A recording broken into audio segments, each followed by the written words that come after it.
La Sangre eligió el 5 de mayo de 2025 para escribir el capítulo más reciente, y también el más sangriento, en los anales de Sinaloa. El techo común del Cártel de Sinaloa, ya podrido por las contradicciones internas, finalmente se derrumbó por completo bajo su propio peso. En una esquina, La Chapiza, el imperio de las sombras gobernado por Iván Archibaldo Guzmán, quien lleva en sus venas la sangre de una leyenda, un rey sin trono que intenta afianzar su poder en las calles que su padre una vez hizo suyas.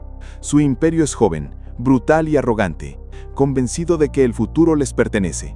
En la otra esquina, Isidro Mesa Flores, alias el Chapo Isidro, el viejo tigre del norte, una fuerza que parecía dormida en el pasado. Él es la encarnación de un orden antiguo, de una crueldad metódica y una paciencia de depredador.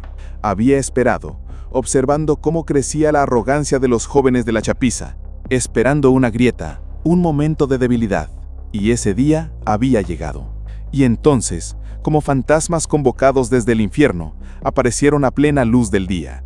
Las camionetas artilladas, sin insignias, pero todos sabían a quién pertenecían, desgarraron la falsa quietud. El rugido del metal se mezcló con el calor abrasador del asfalto.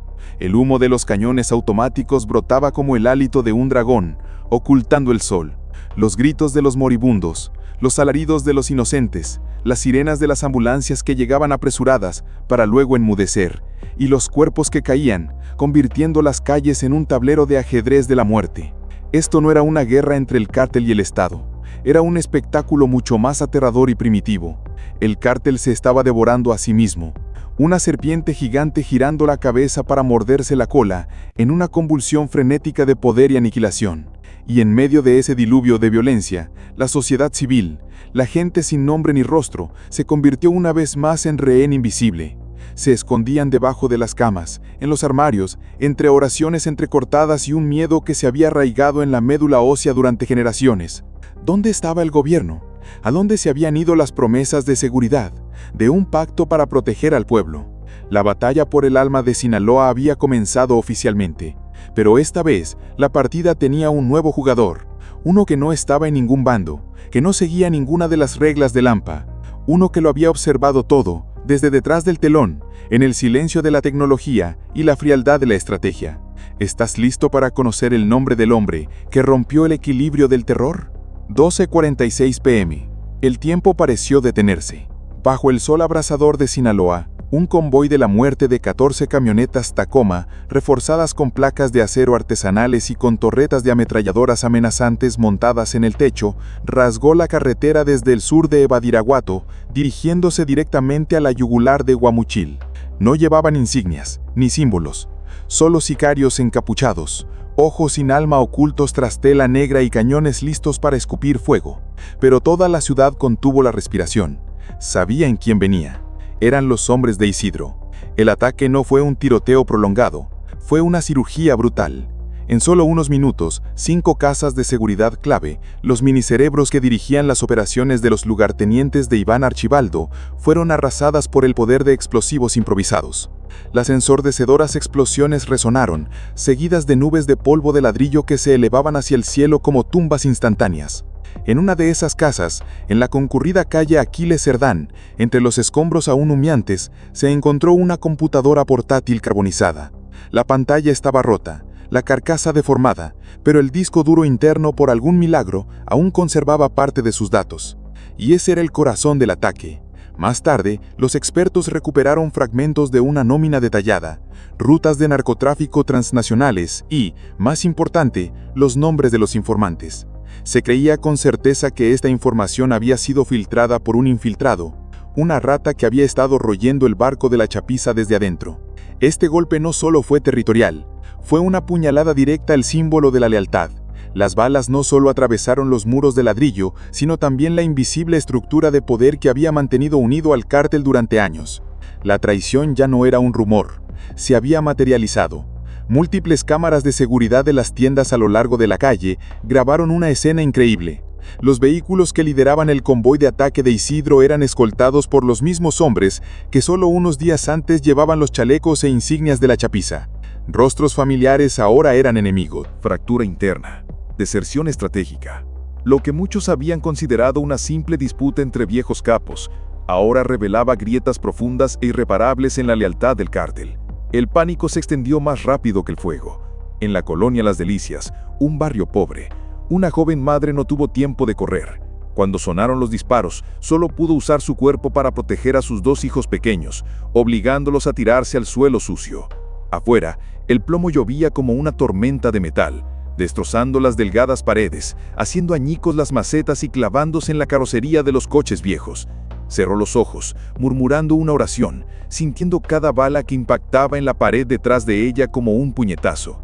En ese momento, la delgada línea entre una guerra de hombres armados y la vida de las víctimas civiles se borró una vez más en sangre y lágrimas. Todo Sinaloa se hundió en una pregunta agonizante. ¿Era este el asalto final y total de Isidro para recuperarlo todo? ¿O solo el primer disparo de una guerra interna sin fin? Un baño de sangre que lo ahogaría todo. Y en medio de ese caos, había un silencio aún más aterrador que los disparos. El silencio del Estado. O más bien, el silencio de un hombre. Mientras Mocorito ardía en llamas y los cuerpos comenzaban a apilarse los polvorientos caminos de Guamuchil, Omar García Harfuch no decía una palabra. A más de 1200 kilómetros de la línea del frente, en las profundidades subterráneas de la Ciudad de México, en una habitación fría iluminada únicamente por la luz azul de las pantallas, Harfuch estaba sentado, inmóvil. Era el Centro Nacional de Inteligencia, CNI, el cerebro electrónico del Estado mexicano. Frente a él, había una pantalla gigante, dividida en 16 recuadros. Cada recuadro era una ventana directa al infierno. Un recuadro mostraba imágenes en tiempo real de un dron silencioso, volando a una altitud invisible a simple vista, registrando cada movimiento del convoy de Isidro. Otro mostraba puntos de señales térmicas, distinguiendo a los civiles en pánico de los sicarios con armas aún calientes. Otros más ejecutaban líneas de código que analizaban las comunicaciones interceptadas, los mensajes de pánico, las órdenes gritadas por radio. Cada traición, cada deserción, cada bala disparada era registrada, analizada y almacenada. Harfuch no ordenó arrestos inmediatos. No desplegó un solo helicóptero. Las unidades de la Guardia Nacional cercanas permanecieron inactivas. Observaba, analizaba, medía y esperaba. Su paciencia era gélida, porque Harfuch no estaba cazando a un cártel, los estaba cazando a todos. La operación que dirigía tenía un nombre simple pero ambicioso: Operación Triada. No era una respuesta inmediata a la guerra del 5 de mayo. Había sido meticulosamente diseñada en una madrugada del 2 de mayo, con el apoyo de inteligencia de alto secreto de la Administración de Control de Drogas de Estados Unidos, DEA, y 2 de las unidades de inteligencia más elitistas de la Marina de México. El objetivo de la Operación Triada no era sofocar la guerra entre la Chapiza y Isidro. No era arrestar a un capo para que otro surgiera. Su objetivo, claramente establecido en el documento secreto, era desmantelar, una palabra francesa que significa desmantelar, erradicar de raíz, todo el ecosistema criminal que había convertido a Sinaloa en su guarida, en una nación separada dentro de una nación. La tercera facción en esta operación era el propio Estado, un Estado que había decidido que ya no jugaría con sus reglas. Durante meses, el equipo de Harfuch había logrado lo impensable. Se habían infiltrado en sistemas de mensajería encriptada como Signal y Telegram, que los cárteles creían impenetrables. Habían escuchado miles de llamadas telefónicas de comandantes de nivel medio, y sobre todo, habían trazado un mapa detallado, no de territorio, sino de los puntos de convergencia logística, los eslabones más débiles donde ambas facciones, a pesar de ser enemigas, aún dependían de la misma red de lavado de dinero, los mismos proveedores de armas, los mismos médicos clandestinos y los mismos funcionarios corruptos. Harfuch sabía que llegaría el momento de atacar, pero tenía que ser un corte quirúrgico, preciso y mortal. No había margen de error.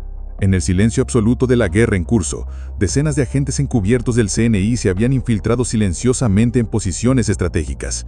Se mezclaron con el personal de los hospitales privados a los que acudirían los sicarios heridos.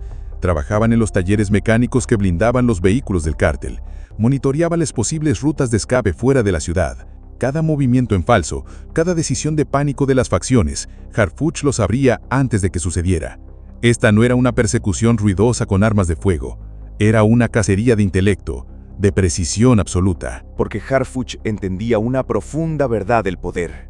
A veces la explosión más grande se esconde en el silencio más aterrador. Estaba esperando una excusa. una razón irrefutable para convertir su cacería en una guerra justa ante toda la nación. Y entonces, su cego fue mordido. La muerte nunca llega de donde uno la espera. El golpe decisivo no vino de fuera, no de un ataque aéreo o un gran tiroteo, vino desde dentro de Sinaloa, en el momento en que la noche se había tragado por completo la ciudad. 22:17, noche del 5 de mayo. Un informe urgente, cifrado con la máxima prioridad, llegó al escritorio electrónico del presidente de México y apareció simultáneamente en la pantalla principal de Harfuch. Su contenido era breve, frío e irreversible. 3 militares caídos, 1 gravemente herido. Habían caído en una emboscada mientras patrullaban en las afueras de la colonia Insurgentes, una zona en disputa en Guamuchil. Lo trágico, y también lo crucial, fue que los atacantes no eran un grupo criminal claramente organizado, eran un grupo mixto. Algunos llevaban chalecos con el logo de la chapiza, otros llevaban los brazaletes distintivos de la facción de Isidro. Habían disparado juntos contra las fuerzas federales. Un tiroteo sin dueño, caótico, sin un objetivo claro, pero con una única consecuencia. La sangre del Estado había sido derramada. La muerte de esos 3 soldados lo cambió todo. Fue la chispa que encendió el barril de pólvora que Harfuch había preparado en la sala de mando subterránea.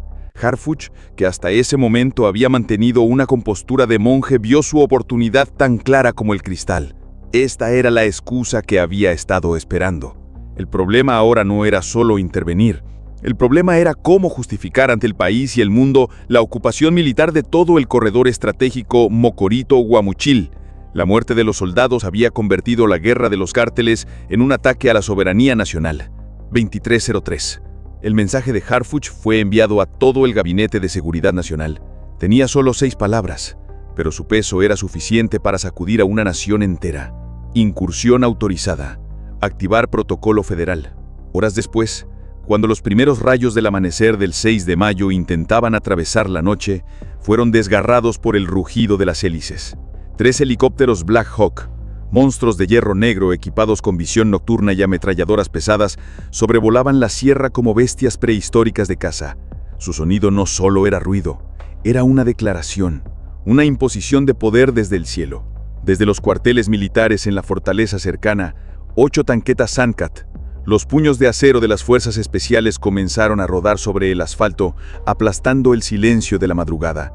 Y al sur, desde Nabolato, 180 miembros de la fuerza de élite más letal, una unidad mixta de la Marina y la Guardia Nacional, fueron desplegados simultáneamente por aire y tierra. Esto ya no era una operación quirúrgica, era una ocupación militar táctica. Lo que comenzó como una purga interna de los cárteles, en una sola noche se transformó en la guerra del Estado, y no un Estado débil, corrupto o vacilante.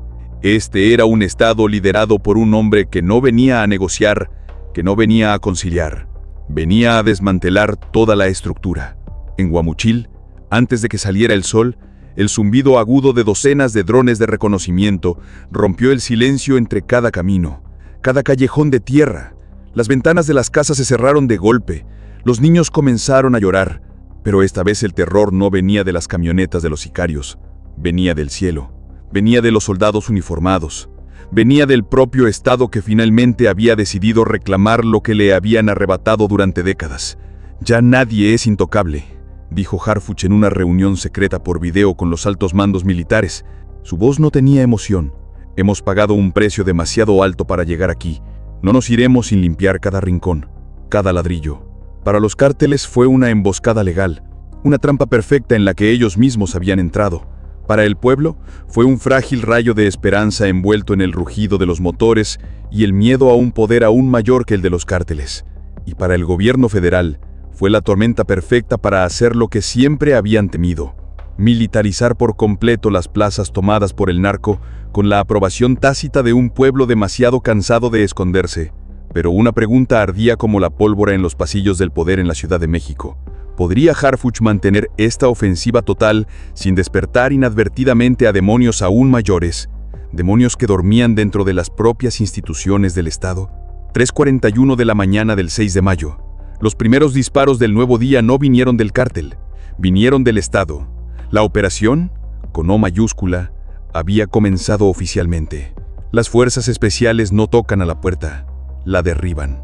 En la colonia Tierra Blanca, un laberinto de callejones al oeste de Guamúchil, un equipo de élite mixto de la Marina y la Guardia Nacional, moviéndose en la oscuridad con la precisión de los fantasmas, asaltó simultáneamente una finca que la inteligencia de Harfuch había marcado como un centro neurálgico de la chapiza.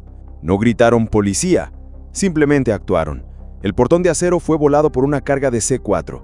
Antes de que los de adentro pudieran reaccionar, los comandos entraron en tropel por todas partes, los láseres verdes barriendo la oscuridad.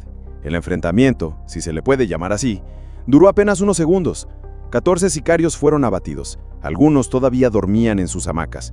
Otros alcanzaron sus rifles AK-47 bañados en oro, pero no tuvieron tiempo de apretar el gatillo. El olor a pólvora se mezcló con el del café a medio hacer. Entre los cuerpos, encontraron un servidor móvil, un sofisticado dispositivo conectado en tiempo real a una red de cientos de cámaras de vigilancia repartidas por la ciudad. Pero la sorpresa más espantosa vino con la segunda baja. En una habitación trasera, se encontraron 2 cuerpos atados y amordazados. No eran miembros del cártel. Eran 2 agentes federales encubiertos, 2 de los mejores hombres de Harfuch que se habían infiltrado en la chapiza desde febrero. Ambos habían sido ejecutados con disparos a quemarropa en la nuca. La traición había germinado dentro del propio aparato del Estado. La operación, aún en sus primeras etapas, ya había cobrado la sangre de la propia institución. Cualquier otro líder podría haber dudado, haber ordenado una pausa para investigar internamente. Pero no Harfuch. Desde el centro de mando temporal establecido en Culiacán, con drones tácticos transmitiendo imágenes en vivo a su pantalla, dio una orden aún más temible que la de atacar, sellar, ocupar y avanzar sin negociación. Y lo hicieron. En menos de 5 horas, se ejecutó una operación de cerco total con una velocidad y escala sin precedentes. 7 rutas de escape clave fuera de Guamúchil y Mocorito fueron bloqueadas por puestos de control militares. Ningún vehículo podía pasar sin ser registrado. 23 cuentas bancarias vinculadas a los prestanombres que lavaban dinero para ambas facciones, Chapiza y Isidro, fueron intervenidas y congeladas por la Unidad de Inteligencia Financiera, UIF. Su flujo de dinero fue cortado. La red celular de toda la región fue ralentizada deliberadamente con filtros de datos del CND, haciendo casi imposible la comunicación a través de aplicaciones encriptadas. No solo estaban ocupando el territorio con armas, lo estaban haciendo con información y dinero. Los puestos de control no eran simples puntos de revisión, eran laboratorios móviles. Cada detenido, cada sospechoso, era escaneado con dispositivos portátiles, identificado con software de reconocimiento facial en tiempo real y cotejado instantáneamente con las bases de datos de la Interpol y la DEA. La ocupación ya no era solo física, se había vuelto digital, era total. La primera reacción de la gente fue el pánico absoluto. Videos grabados con teléfonos móviles, a pesar de la lenta red, comenzaron a aparecer mostrando a vecinos escondidos en los tinacos de los techos, a madres protegiendo a sus hijos debajo de las mesas mientras los helicópteros Black Hawk dibujaban enormes sombras sobre los tejados. El rugido de los motores y los altavoces ordenando el toque de queda lo envolvía todo.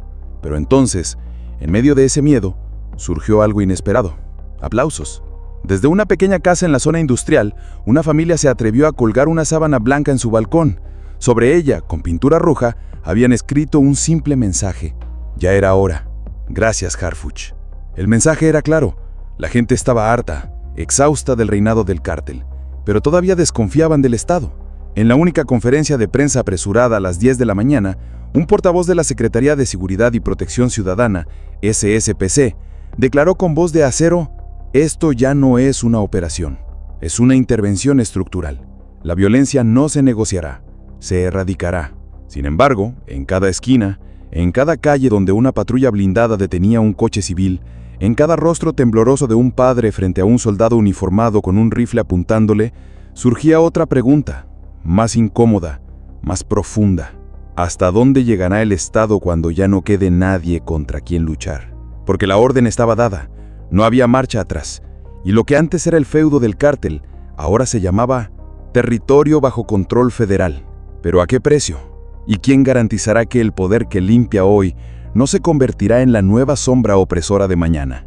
4:18 AM del 6 de mayo. Mientras los equipos forenses todavía recogían los cuerpos de los sicarios abatidos en Tierra Blanca, la siguiente fase del asalto había comenzado, la cacería sistemática. Ya no se trataba de redadas basadas en soplos. Era una campaña quirúrgica y despiadada que combinaba fuerzas tácticas en tierra, drones de ataque y un control absoluto del espacio informativo y geográfico. Los primeros en caer fueron los transportistas, los que intentaban escapar. En el tramo de la autopista Guamúchil-Pericos, Un convoy de la chapiza de 3 camionetas intentaba evacuar a una figura importante hacia la carretera federal 24. Habían sido marcados por etiquetas térmicas de un satélite de inteligencia horas antes. No hubo persecución, no hubo sirenas. Un dron de ataque Hermes 450, pilotado por especialistas de la Marina desde una base a cientos de kilómetros de distancia, se acercó silenciosamente.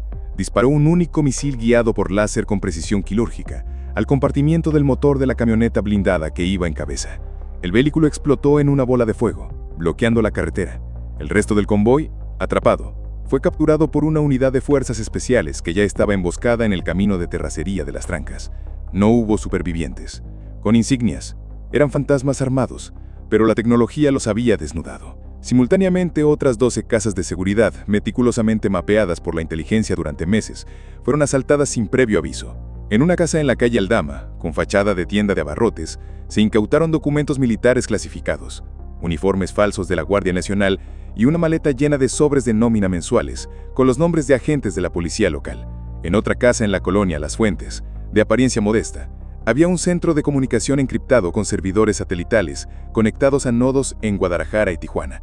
Todo fue confiscado. Ni siquiera quedó el disco duro de respaldo, solo el sello del Estado en la puerta.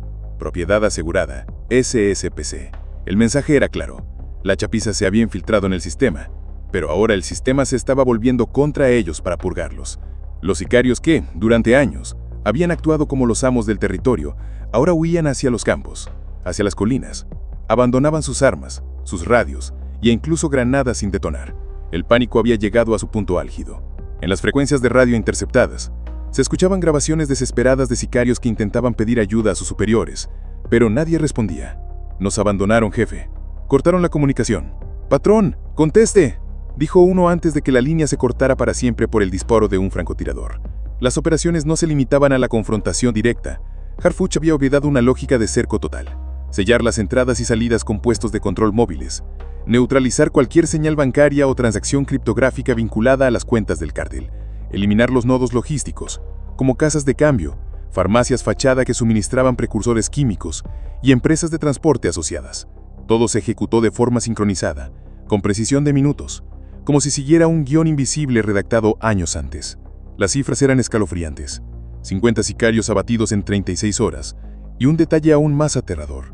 No hubo heridos supervivientes, no hubo enfrentamientos prolongados, ni negociaciones de rendición, solo emboscadas relámpago, ráfagas precisas e incursiones limpias. El terror que antes emanaba de los grupos criminales tenía ahora un nuevo nombre: cirugía federal. Pero el precio de esta eficacia también se sentía en carne y hueso. En una ruinosa casa de campo a las afueras de Mocorito, una patrulla encontró a 2 niños abrazados a su abuela, llorando desconsoladamente. Habían estado escondidos en un pequeño sótano durante casi 12 horas sin comida ni agua. La anciana, con los ojos llenos de terror, explicó que su yerno solo era chofer de esos muchachos. Ahora temía represalias, no del cártel, sino del propio gobierno. Porque cuando el Estado entra con botas militares y drones, también puede olvidar que hay civiles inocentes viviendo bajo los techos acribillados a balazos. 18 horas, por la tarde, Harfuch emitió la única declaración pública del día, tras un breve comunicado de prensa. No estamos aquí para castigar a un grupo. Estamos aquí para poner fin a una lógica de impunidad que convirtió a Sinaloa en un feudo. Y no nos iremos hasta que el mapa esté limpio. El mensaje resonó con fuerza, pero también con peligro.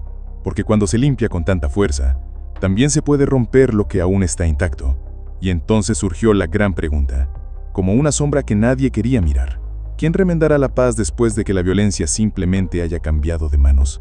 El fuego en las calles se había calmado, las ráfagas habían cesado, pero en realidad, la verdadera batalla acababa de empezar, y no se escuchaba con disparos, se descubría con datos. Tras el brutal asalto a las casas de seguridad de la Chapiza y del Chapo Isidro, los equipos de inteligencia de la SSPC y el CNI comenzaron a analizar el verdadero botín de guerra. No las armas ni las drogas, sino los archivos informáticos, los dispositivos de comunicación encriptados, las conversaciones interceptadas y, sobre todo, las listas. Muchas listas, y en ellas nombres que hasta entonces nadie se atrevía a mencionar. En un registro realizado en una mansión abandonada en la opulenta colonia 10 de Mayo de Guamúchil, se incautaron 4 memorias USB, ingeniosamente escondidas dentro del filtro de aire de un aparato de aire acondicionado, un lugar que nadie sospecharía. Cuando los analistas del Centro Nacional de Inteligencia en la Ciudad de México abrieron los archivos encriptados que contenían, lo que encontraron sacudió los cimientos del Estado mexicano. No contenían nóminas de la policía local. Contenían algo mucho peor. Mapas estratégicos detallados de pasadas operaciones militares antidroga, con las posiciones y rutas de movimiento del ejército expuestas. Códigos internos sobre la rotación de altos mandos de la Guardia Nacional y el ejército. Accesos no autorizados a bases de datos oficiales del gobierno. Imágenes y videos de vigilancia de altos mandos militares en activo, grabados en secreto en reuniones privadas o en sus propias casas. La conclusión era irrefutable. La chapiza se había infiltrado en los niveles más altos del ejército y de las agencias de seguridad federales. Esto ya no era solo una guerra contra los narcotraficantes, era una guerra contra la corrupción institucionalizada, una red de espionaje interna y un sistema que había sido vendido desde dentro, pieza por pieza. Harfuch lo entendió al instante. Su estrategia cambió en segundos. Ya no bastaba con detener sicarios o desmantelar casas de seguridad. Era hora de limpiar las entrañas del aparato federal y estatal. Comenzó una purga vertical, silenciosa pero feroz. Las llamadas telefónicas de los funcionarios sospechosos se cotejaron con los datos de las memorias USB. Sus mensajes encriptados de WhatsApp fueron descifrados por los expertos del CNI. Se enviaron solicitudes urgentes de cooperación en la investigación a las unidades de control interno del Servicio de Administración Tributaria, la UIF, y la Secretaría de la Defensa Nacional. En cuestión de horas, 18 altos funcionarios públicos de Sinaloa fueron destituidos y puestos bajo arresto domiciliario, incluidos 2 comandantes regionales de la Guardia Nacional y un fiscal de distrito. Pero lo más grave, 5 agentes federales del propio equipo operativo de Harfuch fueron suspendidos de inmediato, señalados como enlaces logísticos indirectos con los operadores financieros del cártel. La traición había estado a su lado. En un país que durante décadas había tolerado la infiltración del crimen en el aparato estatal, esta purga no solo era necesaria, era inmensamente dolorosa. Los hallazgos siguieron escalando. En un cibercafé de apariencia inofensiva en Mocorito, se descubrió un servidor espejo con acceso remoto a los sistemas de licitación de obras públicas del ayuntamiento. Su función era desviar contratos para la construcción de carreteras y escuelas a empresas fantasmas, que luego lavaban millones de dólares tanto para la chapiza como para otras facciones. No solo mataban con armas, financiaban su poder con sellos y firmas oficiales. Por primera vez en mucho tiempo se envió un mensaje directo y sin concesiones. La guerra ya no era solo contra el cártel, era también contra quienes les habían abierto la puerta y vendido la llave de la casa. Harfuch lo expresó fríamente en una reunión secreta con altos mandos de inteligencia en Culiacán. La lucha contra el crimen organizado ha entrado en una nueva dimensión. No es territorial, es estructural. El problema no es solo recuperar las calles, es recuperar las instituciones que permitieron que las calles cayeran en primer lugar.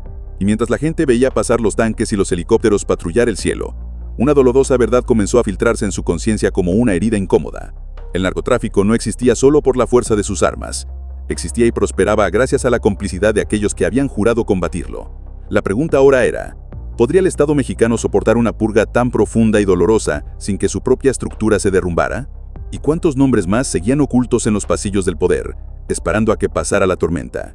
Guamuchil despertó el 7 de mayo sin disparos, pero con una tensión que se podía cortar con un cuchillo. No hubo conferencias de prensa victoriosas, ni discursos presidenciales, ni comunicados de celebración.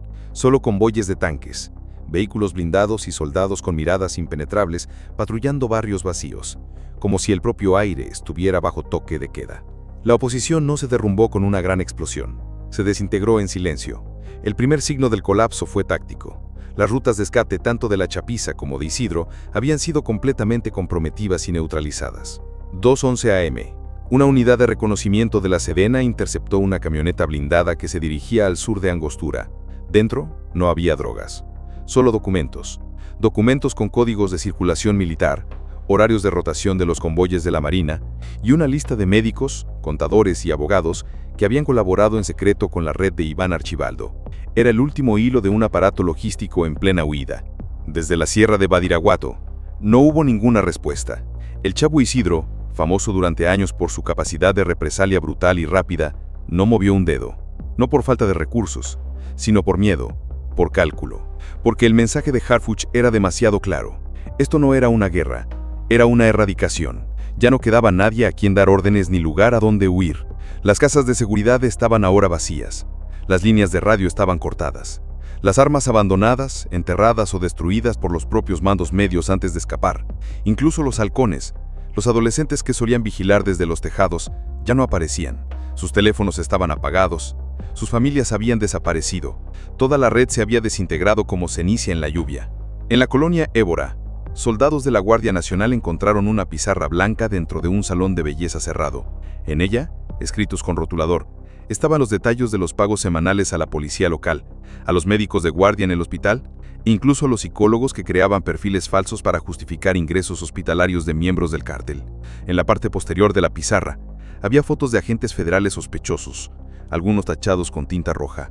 Era la memoria interna de un cártel en ruinas, y nadie vino a reclamar su pérdida. Sin embargo, lo más sorprendente no fue el vacío, sino el orden repentino. Las calles que antes eran tomadas por los narcos para carreras y demostraciones de fuerza, ahora estaban ocupadas por equipos médicos del ejército que ofrecían consultas gratuitas a la población. Las escuelas cerradas durante semanas por la violencia reabrieron bajo la estricta vigilancia de la inteligencia militar.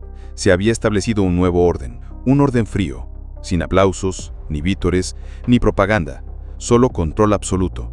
En las redes sociales comenzaron a circular imágenes de jóvenes detenidos. Los mismos que días antes presumían de armas y fajos de billetes en TikTok, ahora estaban esposados, con la cabeza gacha ante las cámaras de los militares. No hubo teatro mediático, solo expedientes criminales actualizados. Harfuch no apareció en público, pero su estrategia era visible en cada esquina. Controlar sin anunciar, ocupar sin negociar, restablecer el orden sin pedir permiso. La derrota de los cárteles no fue un espectáculo, fue una extirpación quirúrgica de su columna vertebral. La logística, el dinero y la impunidad. Ya no había estructura de mando, no había comunicación entre los grupos. La cadena de corrupción que había sido tan sólida como el hormigón durante años, se había roto en silencio, sin mártires, sin venganzas sangrientas. En las oficinas del SAT en Culiacán, se congelaron simultáneamente 38 contratos de obras públicas vinculados a empresas fantasmas. En los hospitales privados, 3 cirujanos y 2 anestesistas fueron detenidos por alterar los historiales médicos de sicarios heridos. En la Universidad Autónoma de Sinaloa, se descubrieron programas de becas financiados con fondos lavados. La red criminal estaba tan arraigada en la vida civil que desmantelarla significaba reorganizar toda la estructura social de una ciudad. Pero nadie protestó, porque el miedo que antes imponían la Chapiza e Isidro con las armas, ahora lo imponía el Estado con el silencio, la tecnología y una abrumadora presencia militar. No hubo celebraciones, no hubo declaraciones grandilocuentes en la televisión nacional, no se izó ni una sola bandera de victoria. Esta victoria no necesitaba aplausos, solo necesitaba presencia, solo necesitaba control y sobre todo, necesitaba un nuevo tipo de miedo, un miedo disciplinado, sistemático, que sustituyera al terror caótico de ayer. Esta no es la historia de una batalla que haya terminado. Es la historia de una ocupación que acaba de empezar, una guerra que ya no se libra en las calles con armas de fuego, sino en la mente de la gente con la imposición de un orden de acero.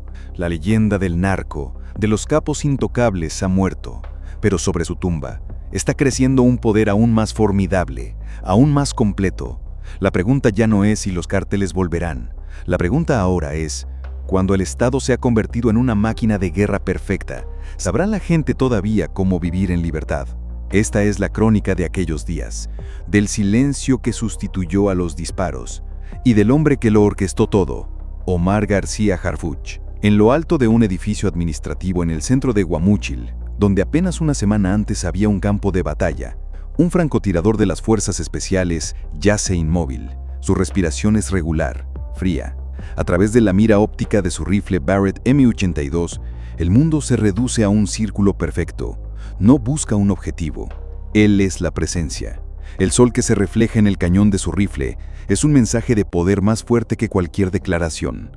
Abajo, la calle está desierta como un río seco. Ese vacío es la victoria. 5:44 AM, 8 de mayo de 2025. En un barrio pobre de Mocorito, el último grupo identificado de la Chapiza fue disuelto sin un solo disparo. No hubo redada, ni ruido de puertas derribadas, solo la espera.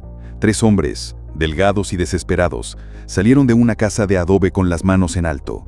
No eran sicarios sanguinarios, eran peones locales, los últimos eslabones de una maquinaria descompuesta, encargados de las rutas de cobro de extorsiones y del enlace con las farmacias fachada. Sus rostros no mostraban desafío, solo vacío. Sabían que ya no había red a la que aferrarse, ningún jefe al que llamar para pedir ayuda. Habían sido abandonados. Al ser esposados, no pidieron un abogado, no dieron nombres falsos, solo susurraron una única petición: denos agua. Era la confesión final de quienes una vez fueron los amos de la calle, ahora solo fantasmas de un imperio caído. 7:15 AM.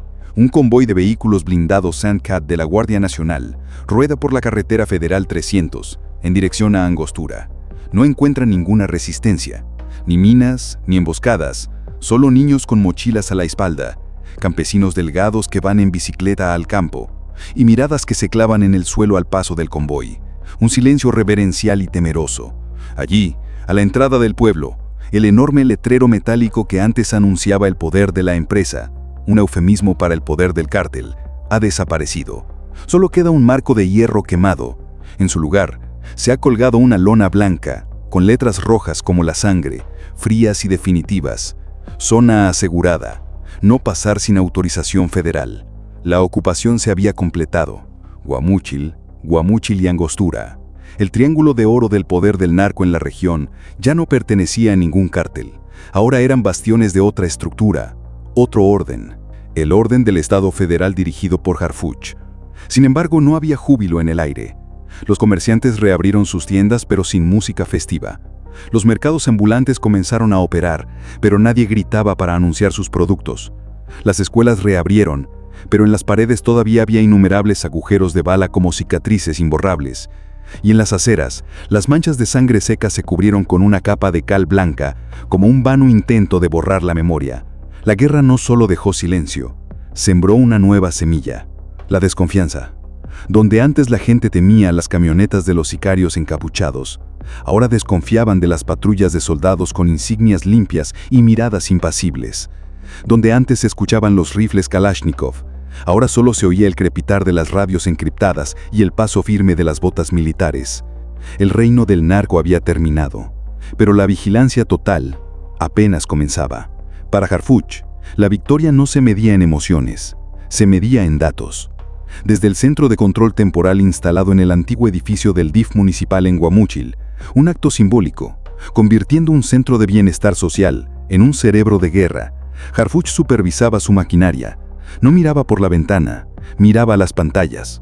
Las rutas, las intersecciones, los barrios aparecían como un mapa digital en tiempo real. Cada camión, cada motocicleta, cada matrícula era escaneada, analizada y cotejada. Nadie entraba, nadie salía sin ser verificado.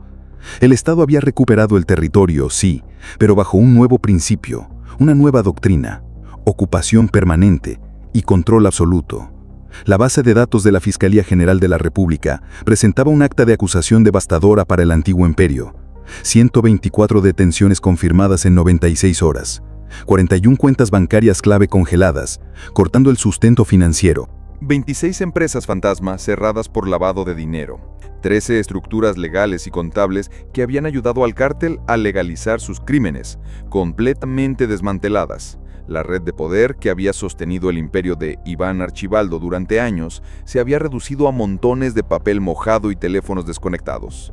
Las rutas, los médicos, los abogados, los contadores, los halcones vigilantes, los informantes corruptos dentro del aparato gubernamental, todos habían sido neutralizados, arrestados o habían huido sin dejar rastro.